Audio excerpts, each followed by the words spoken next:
Cabai banyak dipakai oleh masyarakat sebagai bumbu penyedap rasa masakan maupun sambal khusus. Masyarakat mencampurkan cabai dalam banyak olahan masakan seperti untuk campuran masakan telur dadar maupun untuk segala aneka masakan tumis-tumisan dan lain-lain.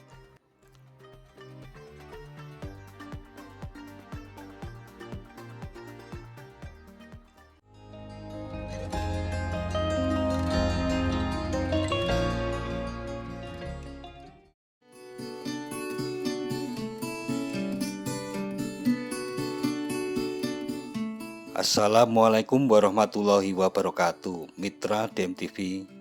Dilansir dari agrotani.com, tanaman cabai merupakan tanaman yang datang ke Indonesia atau bukan tanaman asli Indonesia, melainkan dipopulerkan oleh Columbus. Tanaman cabai awalnya berasal dari benua Amerika, tepatnya di bagian tengah dan selatan. Kira-kira penggunaan cabai digunakan pada tahun 7000 sebelum Masehi oleh suku Indian. Sekitar tahun 5200 hingga 3400 sebelum Masehi, cabai mulai dipergunakan secara luas oleh semua penduduk asli di benua Amerika. Pada saat itu pula, suku Indian mulai membudidayakan cabai dengan cara mencangkok atau menyetek.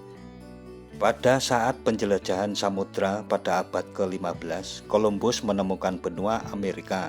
Dia heran ketika melihat para penduduk asli Amerika sudah membudidayakan tanaman cabai.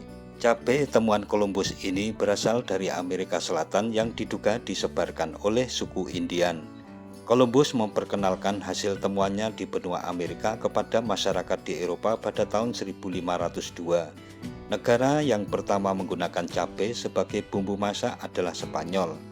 Penyebarannya sangat cepat sehingga hampir seluruh negara di benua Eropa mengenal cabai sebagai rempah-rempah. Kemudian Spanyol dan Portugis menyebarluaskan cabai di Asia, tentunya Indonesia. Sampai saat ini harus diingat bahwa tanaman ini sebenarnya tidak ada bukti penyebaran cabai. Namun dapat diperkirakan cabai masuk ke Indonesia sekitar abad ke-15 hingga ke-16, di mana Portugis menguasai perdagangan rempah-rempah di Nusantara. Pada tahun 1512 dan 1521, Portugis melakukan perundingan dengan penguasa kerajaan Sunda. Lalu Portugis dan kerajaan Sunda menandatangani perjanjian dagang dan pemberian hak kepada Portugis untuk membangun benteng di Sunda Kelapa. Pada tahun berikutnya, Portugis mengirimkan kapal yang berisi barang-barang berharga untuk dipersembahkan kepada raja. Kemungkinan salah satu dari barang tersebut adalah bibit cabai. Portugis diusir oleh kerajaan Demak pada tahun 1527. Kemudian Portugis melangkahkan kakinya di Indonesia bagian timur, yaitu Maluku. Kemungkinan besar perkembangan cabai di daerah Maluku berasal dari pendudukan Portugis di Maluku sendiri. Kemudian setelah VOC dibubarkan, maka diterapkan sistem tanam paksa pada zaman itu. Semua tanaman rempah-rempah yang dianggap menguntungkan wajib ditanam di lahan milik warga. Kemungkinan beberapa wilayah di Nusantara diwajibkan menanam cabai karena cabai merupakan salah satu hasil perkebunan yang digemari oleh masyarakat di Eropa. Sebagai bukti, pada tahun 1918 terdapat ribuan kilogram cabai yang dikirim dari pelabuhan di Jakarta, Cirebon, Semarang, dan Surabaya menuju Sumatera dan Kalimantan. Sekitar abad ke-19 dan ke-20, masyarakat Jawa sudah terbiasa mengolah cabai sebagai bumbu masakan dan juga obat.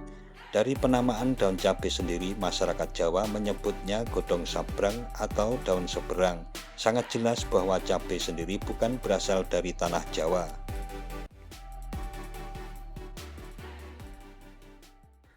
Cabai banyak dipakai oleh masyarakat sebagai bumbu penyedap rasa masakan maupun sambal khusus. Masyarakat mencampurkan cabai dalam banyak olahan masakan seperti untuk campuran masakan telur dadar maupun untuk segala aneka masakan tumis-tumisan dan lain-lain.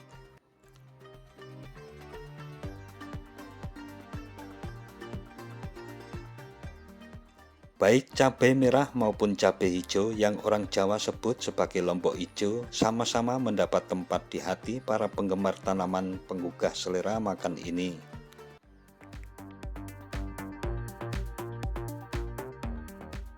Di Maluku, cabai ini dijadikan bumbu sambal yang sangat populer yang disebut dengan colo-colo. Begitu juga dengan masyarakat Manado yang menyebutnya dengan dabu-dabu ataupun rica-rica yang kesemuanya menggunakan bahan dasar cabai.